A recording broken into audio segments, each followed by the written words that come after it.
Bien, amigos, ¿cómo están? Bienvenidos a TV Perú Mundo. El viernes 13 de marzo. Vamos a ver cuáles son los temas de hoy.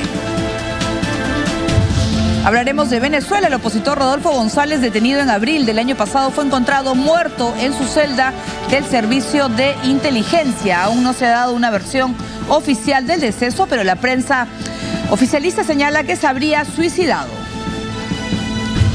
Las Fuerzas Armadas iraquíes siguen batallando contra los terroristas del Estado Islámico en Tikrit.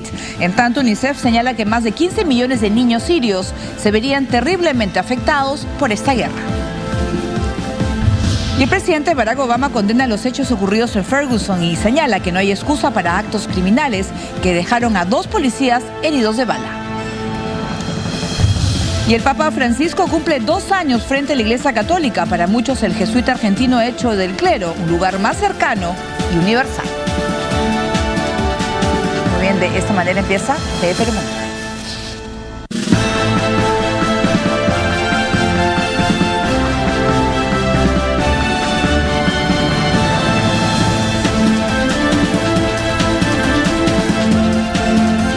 Tiene muchos nombres. Para los débiles es lo inalcanzable. Para los temerosos, lo desconocido. Para los valientes es la oportunidad. Con frente en alto camino, no vendo mi dignidad.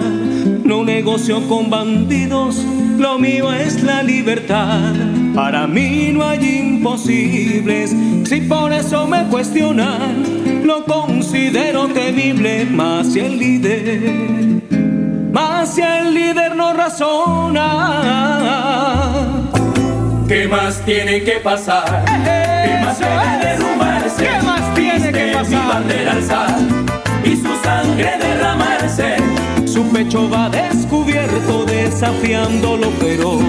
Es el grito de tu voz y del estudiante muerto. Muy bien, vamos a hablar de Venezuela al inicio del programa. Amigos, ¿cómo están? Óscar Vidarte en el análisis. Y uno se pregunta, ¿qué es lo que ha pasado con este opositor? ¿Realmente se habrá quitado la vida o no? Porque sin embargo uno puede decir, ha estado desde abril del año pasado y pese a las medidas de seguridad que debe haber en este cuartel de servicio de inteligencia que se les pasó para que pueda haberse quitado la vida. ¿Cómo estás, Óscar? ¿Cómo estás, Paola? Bueno, no tenemos la confirmación si es que la razón de su muerte, se especula mucho en suicidio. Lo cierto es que más allá de este tema me parece mucho más importante pues relatar las causas de su muerte o de su suicidio, en cualquiera de los casos, causas que él había ya comentado a su familia y de las cuales se había quejado en múltiples ocasiones, y básicamente la situación y las condiciones en las que estos presos vinculados a las revueltas del año pasado pues viven en condiciones bastante restrictivas, con poca comunicación con sus familiares, con revisión constante de todo lo que los rodea, e inclusive se decía que en unas pocas semanas él iba a ser trasladado a una cárcel de máxima seguridad, donde obviamente su vida podía peligrar ya que iba a estar en contacto con otro tipo de reos. Las condiciones, la pregunta es, ¿un ser humano puede sobrevivir en esas condiciones y pueden llevar a, pensando en la especulación, una situación como la que presuponemos? Muy bien, nosotros vamos a continuar con el tema, ya que el opositor Rodolfo González fue encontrado muerto en su celda. Él fue detenido el año pasado por las autoridades venezolanas bajo la acusación de participar en planes de conspiración contra el régimen de Nicolás Maduro. El Ministerio Público de Venezuela designó un fiscal para investigar las circunstancias de la muerte del encarcelado militar Rodolfo Pedro González Martínez, de 64 años, quien presuntamente se ahorcó en su celda del Servicio Bolivariano de Inteligencia Nacional, SEBIN, la noche del jueves. Se trata de un activo opositor del régimen y ex capitán de la aviación civil, detenido en abril pasado por supuestamente actuar como operador logístico en las movilizaciones antigubernamentales del 2014. Los delitos por los que se le acusaba era asociación para delinquir, tenencia de explosivos y tráfico de armas de fuego. Fue Lisette González, la hija del también piloto, que confirmó el deceso de su padre, que horas antes de morir conversó vía telefónica con su familia sobre su traslado a Yaré, en el estado de Miranda, un penal en el centro del país de alta peligrosidad. El oficialismo maneja la hipótesis del suicidio. Esto se sustenta en lo dicho por su abogado, José Vicente Jaro, al medio británico BBC, que da cuenta que Rodolfo se encontraba en graves condiciones físicas y temía ir a una cárcel de máxima seguridad. A esto se suma la carta que envió a su esposa el pasado 26 de febrero, en el día de su cumpleaños, en la que expresaba su amor por su familia, que era el motivo de su rebeldía y resistencia para luchar por la llamada Aventura Venezuela. Las voces de la oposición como María Corina Machado de Vente Venezuela, Enrique Capriles de Primero Justicia y Freddy Guevara de Voluntad Popular alzaron su voz de protesta y responsabilizaron al gobierno de la muerte de Rodolfo González. Mientras tanto, en España, el presidente Mariano Rajoy solicitó la libertad del también opositor alcalde de Caracas, Antonio Ledesma, recluido en la cárcel militar de Ramo Verde. En una audiencia con la esposa de Ledesma, Mixi Capriles, Rajoy expresó también su solidaridad con el pueblo venezolano para la libertad de presos políticos. Sin embargo, las denuncias por violación a los derechos humanos no parecen incomodar al presidente Nicolás Maduro, que cada día parece estar dispuesto a enfrentar a sus detractores. Este jueves, el líder chavista aseguró su disponibilidad de viajar a Washington como parte de la Expo Venezuela 2015 para dar la cara y demostrar que su país no es una amenaza. De repente yo me aparezco en Washington en esa exposición a dar la cara, pues, al país. Y a decirle a los que gobiernan en Washington, están cometiendo graves horrores con el mundo, con América Latina, y exigir respeto a la patria de Bolívar. Esta es una patria sagrada. De Venezuela, y bueno, dice pues el presidente Maduro que va a ir a Washington a hablar con el presidente Obama con respecto a estas sanciones contra 7 funcionarios de su país, pero hablemos de Rodolfo González. Bueno, todavía habrá que esperar los resultados de la investigación si realmente se quitó la vida o no, pero justo se da en ese contexto en el cual pues están los pedidos no solamente de los Estados Unidos, también la Unión Europea y de otros organismos para la liberación de los presos políticos, ¿no? O sea, en un mal momento, ¿no? Sí, se da pues en un momento muy sensible para el gobierno venezolano, donde hay muchas, digamos, demandas o denuncias internacionales en torno a la situación de estos presos vinculados a las revueltas del año pasado. Ahora, algo interesante que se puede sacar de esta noticia es que no solamente las condiciones en que viven, que ya por sí pues son lamentables, sino que además que muchas veces nos concentramos en personajes como Leopoldo López o como Ledesma, pero según las fuentes opositoras hay más de 100 detenidos por las revueltas del año pasado, y uno de ellos es este señor, que estoy seguro que hasta el día de hoy muy poco conocíamos, digamos, ya que nos hemos enfocado en los principales líderes. Así que hay un grupo importante de personas que están detenidas y cuyos derechos están siendo violentados en este momento en Venezuela. Claro, pero estamos hablando pues de las mismas condiciones en las cuales también está Leopoldo López, o de repente con condiciones peores. Exacto. Entonces uno se puede preocupar por la situación que está sucediendo con estos presos políticos, porque ya lo ha hecho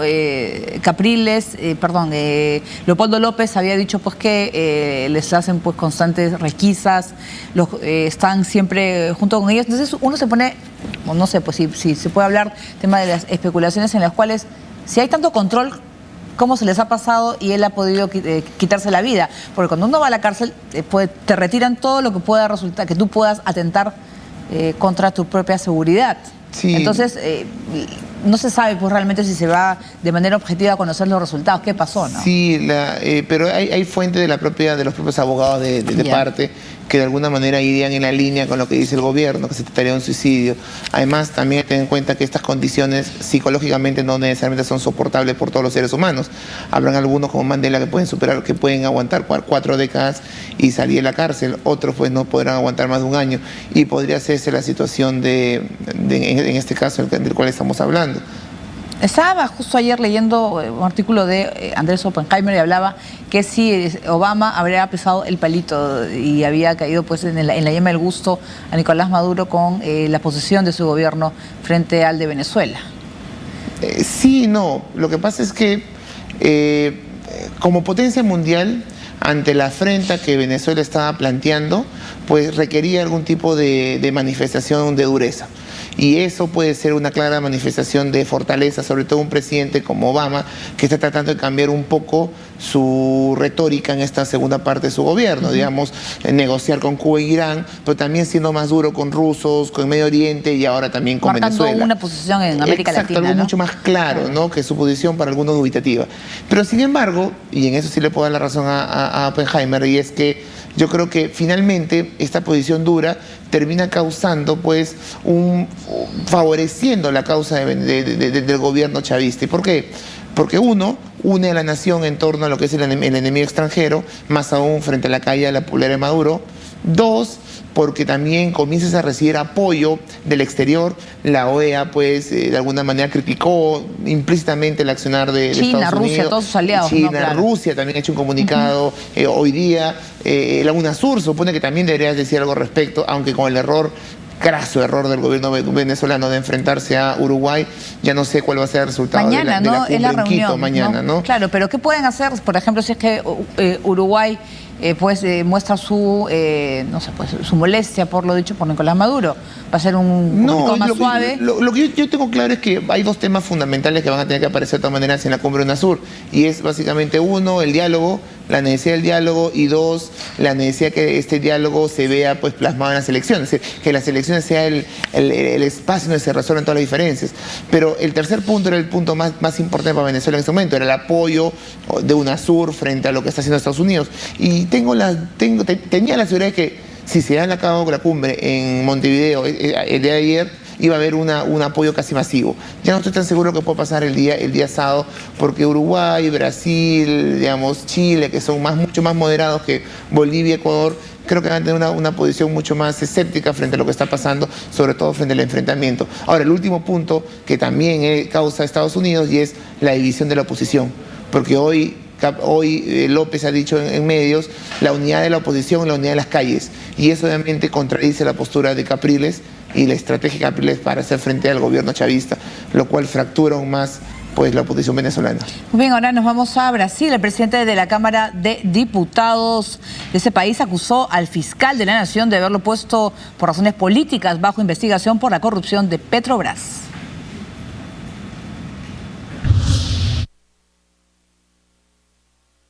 Tiene motivos políticos.